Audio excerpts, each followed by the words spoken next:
Good morning friends, स्वागत है आपका मेरे यूट्यूब चैनल नॉलेज हब में।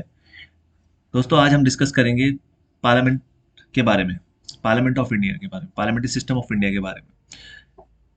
देखो दोस्तों, ये चैप्टर बहुत इंपॉर्टेंट है इंडियन पॉलिटी सेक्शन में, क्योंकि इस चैप्टर से कई चीज़ें आपकी क्लियर हो जाएंगी, जिससे आपको क्या है, इंडियन पॉलिटी को समझने में बहुत ही आसानी होगी। तो अभी हम डिस्कस करेंगे पार्लियामेंट ऑफ इंडिया के बारे में। पार्लियामेंट इंडिया में कैसे है, क्या है इसका कॉम्पोजिशन, तो उसके बारे में डिस्कस कर लेते हैं। ये एक लेजिस्लेटिव ऑर्गन है, आपको पता है, ये एक लेजिस्लेटिव ऑर्गन है यूनियन गवर्नमेंट का। ठीक है, जो कि ये एक वेस्टमिंस्टर मॉडल है। मतलब ये लिया गया है ब्रिटेन से लिया गया है। ब्रिटेन पार्लियामेंट्री सिस्टम को अडॉप्ट करने का मेन पर्पस जो हमारा ये था, क्योंकि ब्रिटेन का जो पार्लियामेंट्री सिस्टम है मोर पावरफुल देन है इज एग्जीक्यूटिव्स, यानी यहाँ पार्लियामेंट्री सिस्टम जो है बहुत ज़्यादा मजबूत है as comparison to the American presidential system में।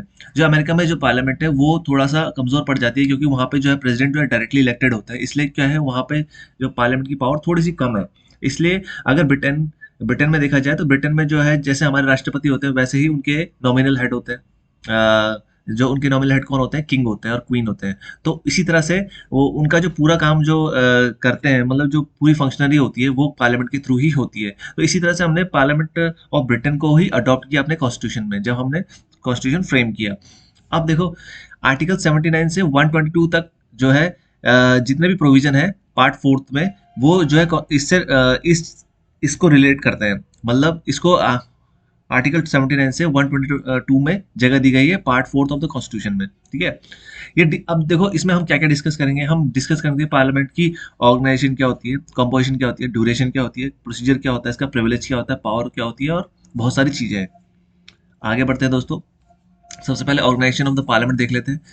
1954 तक जो है काउंसिल ऑफ स्टेट्स कहा जाता था राज्यसभा को। उसके बाद इसका नेम चेंज करके हिंदी नेम इसका जो है राज्यसभा कर दिया गया, जो रिप्रेजेंट करता है स्टेट्स और यूनियन टेरिटरीज को। ठीक है, उसके बाद 1954 तक जो हाउस ऑफ पीपल कहा करते थे लोकसभा को, उसके बाद इसका नेम जो चेंज करके लोकसभा कर दिया गया।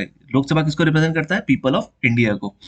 अब प्रेसिडेंट जो है थर्ड पार्ट होता है पार्लियामेंट का, यानी प्रेसिडेंट थर्ड पार्ट कैसे माना जाता है, क्योंकि जो भी बिल अगर पार्लियामेंट में पास होता है वो पहले प्रेसिडेंट के पास जाता है। तो प्रेसिडेंट के पास जाने के बाद ही वह एक्ट की फॉर्म लेता है, जब उस पर प्रेसिडेंट की एसेंट मिलती है।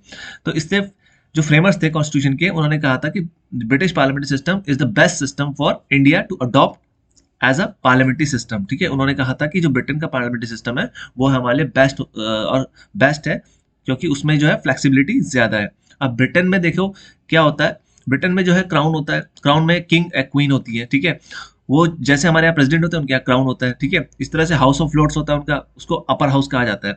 हाउस ऑफ कॉमन्स होता है, जिसको लोअर हाउस कहा जाता है। ठीक है, अब crown is the integral part, sorry दोस्तों यहाँ स्पेलिंग मिस्टेक होगी। क्राउन जो है उनका इंटीग्रल पार्ट होता है ब्रिटिश लेजिस्लेटिव सिस्टम का। ठीक है, जैसे हमारा होता है राष्ट्रपति, उनका वैसे क्राउन जो है इंटीग्रल पार्ट होता है। अमेरिका में देख लेते हैं, अमेरिका में क्या होता है, प्रेसिडेंट को है, प्रेसिडेंट जो पार्लियामेंट है उनका, उसको कहा जाता है कांग्रेस। ठीक है, और उसमें जो दो हाउसेस होते हैं उनमें भी, जैसे सीनेट हो गया, एक हाउस ऑफ रिप्रेजेंटेटिव होता है। जो सीनेट होता है उसको कहते हैं अपर हाउस, और जो हाउस ऑफ रिप्रेजेंटेटिव होता है उसको लोअर हाउस कहते हैं। अब प्रेसिडेंट वहां पे क्या होता है, कांग्रेस का पार्ट नहीं होता, यानी पार्लियामेंट का पार्ट नहीं होता। अभी दोनों ऊपर आपने जो देखे उसमें जो है क्राउन जो है क्राउन जो है पार्लियामेंट के पार्ट था, प्रेसिडेंट भी पार्लियामेंट का पार्ट था। ठीक है, बट यहाँ पर क्या है कि जो कांग्रेस है उसका पार्ट नहीं है प्रेसिडेंट। क्यों, प्रेसिडेंट जो है डायरेक्टली इलेक्टेड है वहां पर। ठीक है, क्योंकि उसे पब्लिक ने इलेक्ट करके भेजा है, तो ही हैज द उनके पास डिस्क्रिशनरी पावर्स है। ठीक है, हमारे प्रेसिडेंट के पास नहीं है। ठीक है, इस तरह से वहां पे क्या है, प्रेसिडेंट जो है एग्जीक्यूटिव, चीफ एग्जीक्यूटिव होता है वहां पे। ठीक है, उसके बाद अब मेंबर्स देख लेते हैं, दोनों हाउसेस के मेंबर्स के बारे में जान लेते हैं हम। देखो, मेंबर ऑफ राज्यसभा में जो है 250 मेंबर होते थे पहले, इनिशियली जो है हमारे कॉन्स्टिट्यूशन में 250 मेंबर रखे गए हैं। रिप्रेजेंटेटिव्स ऑफ द स्टेट्स जो है 238 ही रखे गए थे, और नॉमिनेटेड बाय प्रेसिडेंट 12 रखे गए थे। ठीक है, उसके बाद अभी जो प्रेजेंट कंडीशन है वो है, टोटल मेंबर है यहाँ पर 245, और रिप्रेजेंटेटिव ऑफ स्टेट्स हैं 229। ठीक है, यूनियन टेरिटरीज के 4 हैं, और नॉमिनेटेड मेंबर्स बाय प्रेसिडेंट के हैं 12। ठीक है, अब देखो पहले क्या होता था, पहले जब कॉन्स्टिट्यूशन फ्रेम हुआ था उस टाइम जो है हमारे देश की ज्योग्राफिकल और भौगोलिक जो ज्योग्राफिकल स्थिति थी वो थोड़ी डिफरेंट थी, ठीक है। और उसके बाद जो है काफी डिस्प्यूट्स हुए, वॉर हुए, तो उसके कारण जो है थोड़ी सी जियोग्राफिकल जो हमारे देश की सिचुएशन चेंज हो गई है, तो इसके हिसाब से जो है सीटों का लोकेशन इस हिसाब से इसे चेंज कर दिया गया है, तो 245 ही रखी गई है अब सीटें। अब fourth schedule of the constitution deals with the allocation of the seats in Rajya Sabha to the states and union territory. ये बहुत इंपॉर्टेंट है, नोट कर लेना दोस्तों। फोर्थ शेड्यूल में ही रखा गया है जो कॉन्स्टिट्यूशन में जो एलोकेशन ऑफ सीट्स है राज्यसभा में, जो भी स्टेट्स का रिप्रेजेंटेशन है और यूनियन टेरिटरीज का रिप्रेजेंटेशन है, वो फोर्थ शेड्यूल में रखा गया है, तो इसको याद रखिएगा आप। अब रिप्रेजेंटेशन ऑफ द स्टेट्स। अब स्टेट्स का रिप्रेजेंटेशन कैसे होता है? स्टेट्स का रिप्रेजेंटेशन ऐसा होता है कि स्टेट्स में क्या होती है, लेजिस्लेटिव असेंबली होती है। लेजिस्लेटिव असेंबली में मेंबर्स चुन के आते हैं, जो कि वहाँ के स्टेट्स के लोगों के द्वारा चुने जाते हैं, ठीक है, अपने अपने कॉन्स्टिट्यूएंसीज से, ठीक है। तो उसमें क्या होता है, जो लेजिस्लेटिव असेंबली के मेंबर होते हैं वो क्या करते हैं, राज्यसभा में अपने रिप्रेजेंटेटिव्स भेजते हैं। तो यहाँ पे राज्यसभा के मेंबर जो है डायरेक्टली इलेक्टेड तो है नहीं, तो वो इलेक्टेड कैसे हैं, वो लेजिस्लेटिव असेंबलीज के जो मेंबर्स हैं उनके राज्य के, वो उनको रिप्रेजेंट कर उनको इलेक्ट करके राज्यसभा में भेजते हैं उनका रिप्रेजेंटेशन करने के लिए। अब states are allotted the seats on the basis of their population. अब देखिए स्टेट्स जो हैं उनको सीट्स जो अलॉकेट की गई है उनके प्रोपोर्शनल, मतलब पॉपुलेशन के आधार पे की गई है, इसे प्रोपोर्शनल रिप्रेजेंटेशन कहते हैं, ठीक है। पॉपुलेशन के आधार पे की गई है, जहां पॉपुलेशन ज्यादा है वहां पे सीट्स ज्यादा मिली है, जहां पे कम है वहां पे कम मिली है।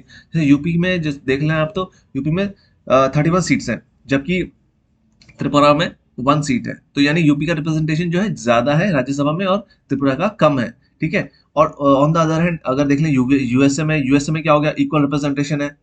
इक्वल रिप्रेजेंटेशन हर स्टेट को दिया गया है, यानी 50 स्टेट्स हैं टोटल मिला के, 100 सीट्स दी गई है राज्यसभा में उनके, ठीक है। और उसमें 2 सीट्स ईच स्टेट को दी गई है। उसके बाद अब देखेंगे रिप्रेजेंटेशन ऑफ यूनियन टेरिटरीज। देखो यूनियन टेरिटरीज का रिप्रेजेंटेशन कैसे होता है, जैसे सेम लेजिस्लेटिव असेंबलीज का होता है वैसे यूनियन टेरिटरीज का होता है। ऐसे यूनियन टेरिटरीज का रिप्रेजेंटेशन राज्यसभा में इस तरह से होता है कि जैसे जिन यूनियन टेरिटरीज में लेजिस्लेटिव असेंबली है, वहां के लेजिस्लेटिव असेंबली के मेंबर्स उनकी यूनियन टेरिटरीज के रिप्रेजेंटेटिव्स को राज्यसभा में भेजते हैं, जैसे दिल्ली के रिप्रेजेंटेटिव राज्यसभा में है, ठीक है। इसी तरह से पौंडीचेरी के रिप्रेजेंटेटिव जो है राज्यसभा में है।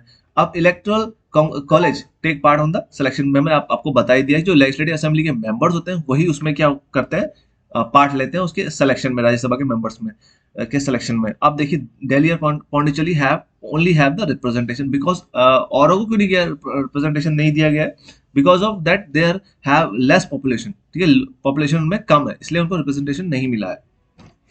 अब देखिए नॉमिनेटेड मेंबर्स, अब बात कर लेते हैं नॉमिनेटेड मेंबर्स की। अब देखिए राज्यसभा में 12 मेंबर जो है नॉमिनेट होते हैं प्रेसिडेंट के द्वारा, पर प्रेसिडेंट उन्हें नॉमिनेट करते हैं। तो प्रेसिडेंट उन्हें नॉमिनेट करते हैं, वो जो मेंबर्स होते हैं, डिग्निटरीज होते हैं, वो डिफरेंट डिफरेंट फील्ड के एक्सपर्ट्स होते हैं, जैसे आपको इस पिक में दिख ही रहा है।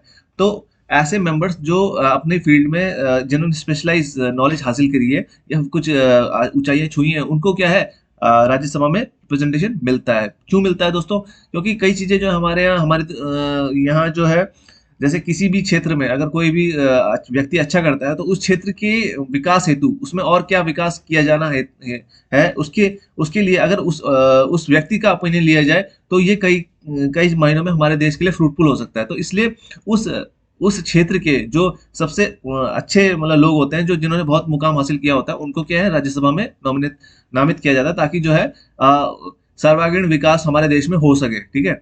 अब देखिए आगे बढ़ लेते हैं। जैसे अमेरिका में सीनेट होता है, सीनेट में ऐसा कोई भी रिप्रेजेंटेशन नहीं है नॉमिनेटेड मेंबर्स का। उसके बाद आप कंपोजिशन ऑफ लोकसभा देख लेते हैं। देखो मैक्सिमम स्ट्रेंथ जो है लोकसभा की 552 थी जब इंडिया आजाद हुआ था, जब कॉन्स्टिट्यूशन फ्रेम हुआ था, ठीक है। उसके उस टाइम जो है रिप्रेजेंटेशन दिया गया था यूनियन टेरिटरी को 20 मेंबर्स। फिर उसके बाद प्रेसिडेंट द्वारा जो एंग्लो इंडियन कम्युनिटी के जो 2 मेंबर रिप्रेजेंट होते थे, ठीक है। अब अभी क्या हालत है, अभी जो है 545 मेंबर्स हैं टोटल मिला के, 530 मेंबर जो है स्टेट्स को रिप्रेजेंट करते हैं, 13 मेंबर जो है यूनियन टेरिटरीज को करते हैं, और 2 मेंबर जो है एंग्लो इंडियन टेरिटरी को करते हैं, सॉरी एंग्लो इंडियन कम्युनिटी को करते हैं। अभी देखिए 530 मेंबर तो डायरेक्टली आपके इलेक्ट होके आते हैं, ठीक है। यूनिवर्सल एडल्ट फ्रेंचाइज, इसमें ये जो वो है मेंबर चूज करने का मेथड यूज किया जाता है, जिसमें किसमें, लोकसभा में देखो दोस्तों, आपके क्षेत्र के जो क्षेत्र के हिसाब से, यानी ज्योग्राफिकल एरिया के हिसाब से जो है सीटें बटी होती हैं, ठीक है। इसमें पॉपुलेशन के हिसाब से नहीं होती, इसमें ज्योग्राफिकल एरिया के हिसाब से सीटें बटी होती हैं। तो अभी जो है तो टोटल मिला के हर क्षेत्र का रिप्रेजेंटेशन लोकसभा में हो जाता है, ठीक है। तो इसलिए 530 मेंबर जो है रिप्रेजेंट करते हैं स्टेट्स को यूनियन में, ठीक है, वो चुन के आते हैं। अब 13 मेंबर जो होते हैं यूनियन टेरिटरी के होते हैं। यूनियन टेरिटरी में भी ऐसे ही इलेक्शन होते हैं जैसे राज्य में होते हैं, तो इसलिए हर जगह यहाँ पे इनका रिप्रेजेंटेशन होता है। अब 2 मेंबर जो है एंग्लो इंडियन कम्युनिटी के होते हैं। ऐसे कम्युनिटी जिसका रिप्रेजेंटेशन कहीं ना हो, कहीं पर भी ना हो, तो उन कम्युनिटी का रिप्रेजेंट करने के लिए 2 मेंबर्स उन कम्युनिटी के जो है नॉमिनेट कर दिए जाते हैं प्रेसिडेंट द्वारा, ठीक है। अब देखो रिप्रेजेंटेशन ऑफ द स्टेट्स। अब इसमें देखो, ये मैंने आपको पीछे बताया था कि डायरेक्टली इलेक्टेड होते हैं टेरिटोरियल कॉन्स्टिट्यूंसीज के मेंबर्स जो होते हैं इसके लोकसभा में डायरेक्टली इलेक्टेड होते हैं टेरिटोरियल कॉन्स्टिट्यूंसीज में, मतलब आपके क्षेत्र से जो भी है एमपी वगैरह चुने जाएंगे, वो क्या है आपके क्षेत्र को रिप्रेजेंट करेंगे किसमें, लोकसभा में, ठीक है। अब इलेक्शन में मेथड बताया मैंने, यूनिवर्सल एडल्ट फ्रेंचाइज, ठीक है। उसके बाद वोटिंग एज जो है इसकी जो 18 साल है दोस्तों। ये 61 कॉन्स्टिट्यूशनल अमेंडमेंट के थ्रू 1988 में जो 21 वर्ष से घटाकर इसको 18 वर्ष कर दिया गया था, ठीक है। रिप्रेजेंटेशन ऑफ यूनियन टेरिटरीज अब अंडर द डायरेक्ट इलेक्शन। अब इसमें डायरेक्ट इलेक्शन होता है यूनियन टेरिटरीज के, जैसे यूनियन टेरिटरीज में पहले क्या होता था, डायरेक्ट इलेक्शन नहीं हुआ करते थे, तो उसके बाद जो यूनियन टेरिटरीज में डायरेक्ट इलेक्शन होने लगे। Under the direct election of the house of people act 1965 में जो मेंबर ऑफ यूनियन टेरिटरीज के होते हैं वो चूज करके आते हैं, डायरेक्टली चूज करके आते हैं, ठीक है, अपने एरिया से फाइट करके आते हैं इलेक्शन। समझ में आ रहा है आपको? अब नेक्स्ट आगे बढ़ते हैं, नॉमिनेटेड मेंबर्स।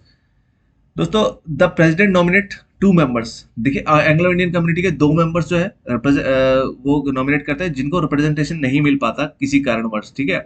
द प्रोविजन जो है ये 1960 तक जो एप्लीकेबल था, बाद में इसे 95th कॉन्स्टिट्यूशनल अमेंडमेंट करके इसको 2020 तक कर दिया गया, ठीक है।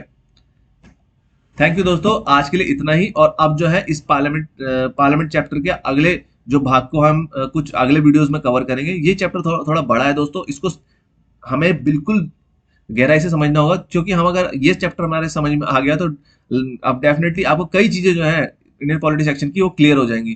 दोस्तों आज के लिए इतना ही, और अगर आपको वीडियो अच्छा लगा तो प्लीज इस वीडियो को शेयर करें, सब्सक्राइब करें और लाइक करें, अपने कमेंट जरूर दें कि मेरा एफर्ट आपको कैसा लगा।